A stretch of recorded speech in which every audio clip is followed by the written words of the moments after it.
Hello, I'm Jonathan. Welcome to Bi-vocational Ministry. I'm out in our cottage here in our little area, a little retreat, and I thought I'd take a few minutes and kind of just have a conversation with you about what I've considered the four pillars of discipleship. When we talk about what it means to make Christians or make followers of Jesus, the element that Jesus really emphasized was the emphasis that he made on discipleship. And so this has began a little bit of a journey on my part to kind of articulate what that is. Because the element of being a disciple is not necessarily just being a theologian.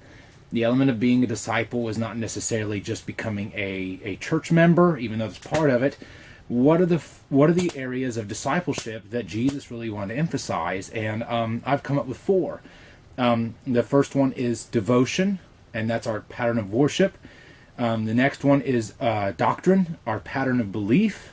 The next one is design, and that's the pattern of our life, how we live our life. And the last one is dedication, and that's the pattern of our gathering, or pattern of our commitment to God's people. These aren't necessarily in any order, except for maybe the first one, which is devotion, because without devotion to Christ, discipleship is undermined. If you want to know why we have people who have a religious shell and they're maybe legalistic, or they don't take certain teachings of Scripture seriously, or their religion is empty. You could go as far as religion empty, or you could say that they are lukewarm believers. A lot of that has to do with devotion. When they committed to following Christ, they didn't understand the devotion that Jesus demanded that they have in order to follow him. And so when I'm working with new believers, I emphasize devotion. I was talking to a young lady that we're speaking to about baptism, and I said, are you ready to commit your life to following Christ and altering your life to following Christ and following him in every area of life? And here's the point. When we talk about discipleship, the emphasis of discipleship is change. It is the one thing that we don't like to do, but it's the one thing that Jesus tells us that we need to do to follow him.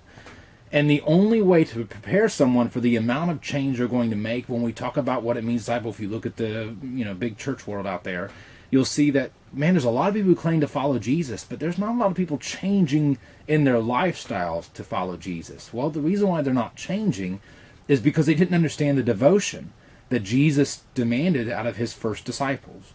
When he would call people to follow him, there was always a cost. Even Jesus tells a parable about the cost of discipleship and what it would cost. I'm not going to use that parable today, but it says if a man started building a tower without counting the cost, he'll get halfway through and stop, and people will mock him because he did not finish what he began. And the same with disciples. Jesus regularly thinned out the crowd, and we should do the same, in the sense that we should be calling people to a devoted life to Jesus, a devoted life to following Christ. The amount of change that Jesus wants to make in your life is more than you're comfortable with. And that's just the reality. The amount of change that Jesus wants to do in your life is more than what you're comfortable with. And if you're not devoted to Jesus, one or two things will happen. One, you won't change. Or two, maybe you'll adopt the change, but it's just an empty form of religion. It doesn't mean anything to you. It's something you do because you're consider yourself a Christian or whatever. And this is, but you need to be devoted to Christ. And I'm going to be in Matthew 8 today. Matthew 8, starting at verse 18. There were two men who wanted to become followers of Jesus, and Jesus basically put it on them. And I want to read those to you, and then I'm going to go to Mark 8, so Matthew 8 to Mark 8, and then we'll go to Romans 10. In Matthew 8, verse 18, it says, "Now when Jesus saw large crowds around him, he gave a command to depart to the other side. And then a certain scribe came and said to him, 'Teacher, I will follow you wherever you go.'" Boy, that sounds amazing. How many preachers would love to hear that come out of someone's mouth at a church? I'm ready to follow Jesus wherever he'll lead me. Isn't that great and wonderful? But then Jesus replied to him. This is what he said. The foxes have holes, and the birds of the air have nests, but the Son of Man has no place to lay his head. Jesus knew somehow that this scribe was going to struggle with the fact. He says, are you really willing to give up everything? Are you really willing to even give up the place where you call home? The place that you are comfortable with? The place where you lay your head down? What if Jesus calls you away from all that? Are you willing to do that? Are you willing to walk away from everything to become a follower of Jesus? Because the amount of change that he might ask for your life may be those very things. He may very well ask you to step out from what you call home. You may not live in the house that you live in. You may not live in the situation that you live in. Are you sure you're willing to give up your own personal comfort to follow Jesus? Because he very, very well may ask you for your comfort to give it up. Secondly, he says, another of his other disciples said to him, Lord, let me first go bury my father. But Jesus said to him, follow me and let the dead bury their dead. Now, I don't know if he wanted to just do this real quick, but I don't think so. Obviously, his father was still alive during this time. He goes, here, listen, Jesus, let me go and take care of let me go, and when my father dies, I'll follow you. When my father goes, when that's all that's done, I'll follow you. Jesus goes, let the dead bury their own dead. And I really think that the kind of commitment and devotion that Jesus is asking from us is above even of family devotion. I could think of where Jesus says, unless you love me more than your wife and your sons and daughters and your houses and lands, unless you're willing to love me more than those, you can't become my disciple. All the time, regularly, Jesus was calling for more devotion. Let the dead bury their own dead. Let the dead take care of that kind of stuff. You follow me. Now, this, again, the reason for this is Jesus wants disciples that are willing to change. He's wanting disciples that are willing to bend, willing to mold, willing to go. And maybe you've not committed to that. We know what, I've never committed to Jesus in the sense that I've been willing to change. Well, then you're undermining your own discipleship. Are you willing to alter everything that you find dear about life? Are you willing to alter how you live your life? Are you willing to change? Are you willing to change? Are you willing to put Christ above family obligations, above worldly obligations? Are you willing to put Jesus above your comfort? All the time, Jesus is asking for devotion. We see something similar in Mark, at the end of Mark 8, where he says, I passed it.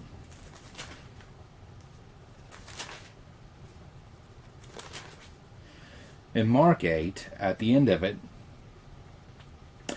in verse 34, starting verse 34b, it says, if any man would come after me, let him deny himself and take up his cross and follow me. That means you got to die to yourself. You got to deny yourself. You got to deny maybe dreams that you've had, deny what you want to do with your life. Your life is now about Jesus and following him. And follow me. Following Jesus is not just, I want to follow Jesus around. Following Jesus is walking in his footsteps after him, repeating his words after him, and living Jesus' life after him. Because for whoever would save his life will lose it. But whoever would lose his life for my sake in the Gospels will save it.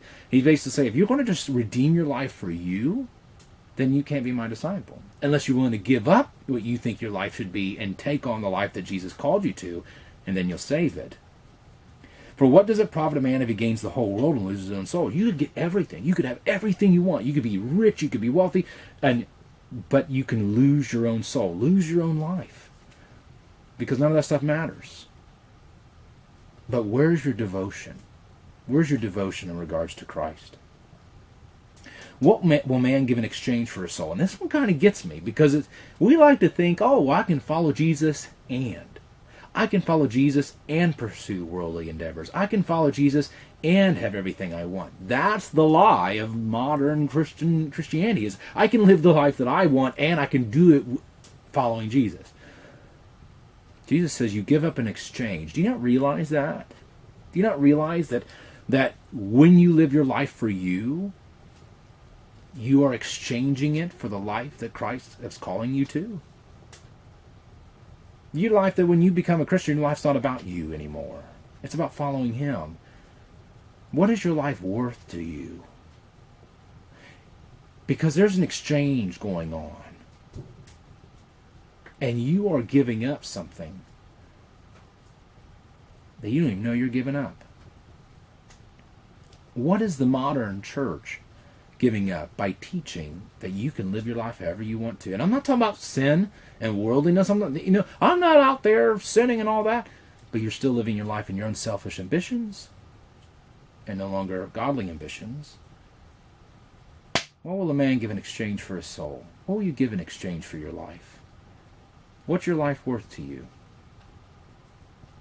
Because in order to follow Christ, you got to be devoted and follow him. Whoever therefore is ashamed of me and my words in this adulterous and sinful generation, of him will the Son of Man also be ashamed when he comes in the glory of his Father with the holy angels. Me and my words. Are you willing to put to practice Jesus' words, even if it flies in the face of those around you? Are you ashamed? I love how Jesus didn't just say, if you're ashamed of me, I'll be ashamed of you. That's what we always hear. If you're ashamed of me, I'll be ashamed of you. You be ashamed of me, I'm not ashamed of Jesus. And I can just hear it now. I'm not ashamed of Jesus. I'm not ashamed. I'm a Christian. I'm not ashamed of Jesus. But then Jesus says this. He doesn't just say, if you're ashamed of me. He says, or if you're ashamed of me or my words. Or does it say and of my words? Or if you're ashamed of me and of my words. I mean, that's his teachings. That's what he says. And so many out there say, oh, I'm not ashamed of Jesus. I follow Jesus. I'm going to follow Jesus. I claim Jesus. I go to my workplace and claim Jesus. But then when they come to the things that, what made Jesus, the name Jesus is wonderful and great, but that's not what got him killed. And what got Jesus killed was what he said. Are you willing to not be ashamed of what Jesus said? Because I tell you what, there are so many today that they're not ashamed of Jesus, but they are ashamed of what Jesus said. They're ashamed of what Jesus taught. They're ashamed of what Jesus demanded, and that was devotion. Now, I want to go to Romans 10. Some of you might recognize this as part of the Romans Road.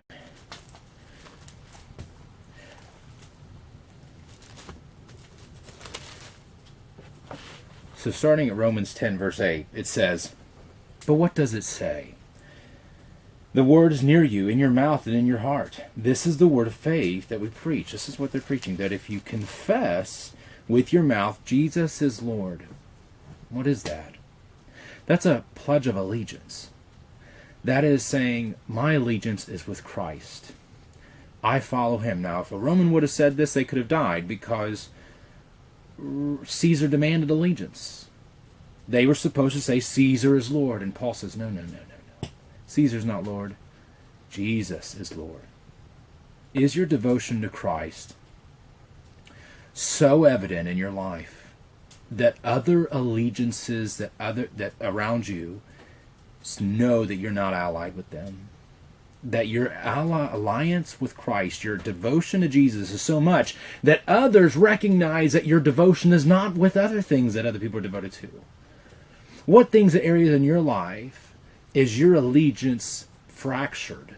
That you're like, I'm devoted to Jesus, but I'm also devoted to this, A, B, C.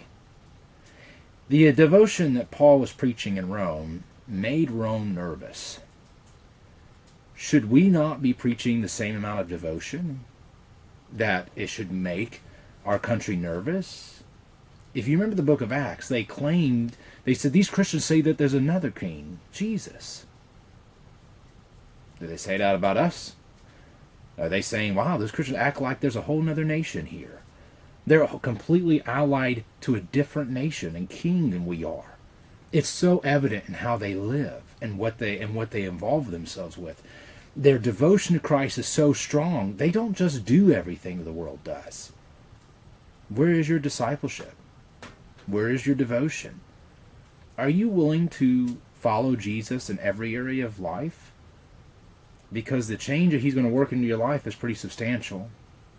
You're not going to be who you are now. If you're following Jesus, you're going to change. and your allegiance will change, and your devotion will change, your life will change, and the world will take notice. And if they're not taking notice, if they're not seeing it, maybe you're not really devoted. One last passage. Well, to finish that one, it says, confess Jesus as Lord and believe in your heart that God raised him from the dead. That's an establishment of his kingdom. We know that the inauguration of Jesus being exalted and put on a throne with the Father is in the ascension, is in the inauguration of his kingdom.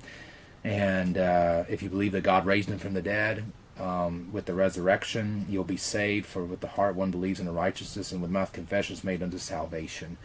It's a whole nother allegiance, whole nother devotion to Christ and his kingdom and following it out. Because I believe that he raised from the dead, and because he raised from the dead and set up his kingdom, I'm now part of that kingdom. So I would love to stay there and talk about that, but we're going to move over to Ephesians now, where how does Paul explain this to the Ephesians?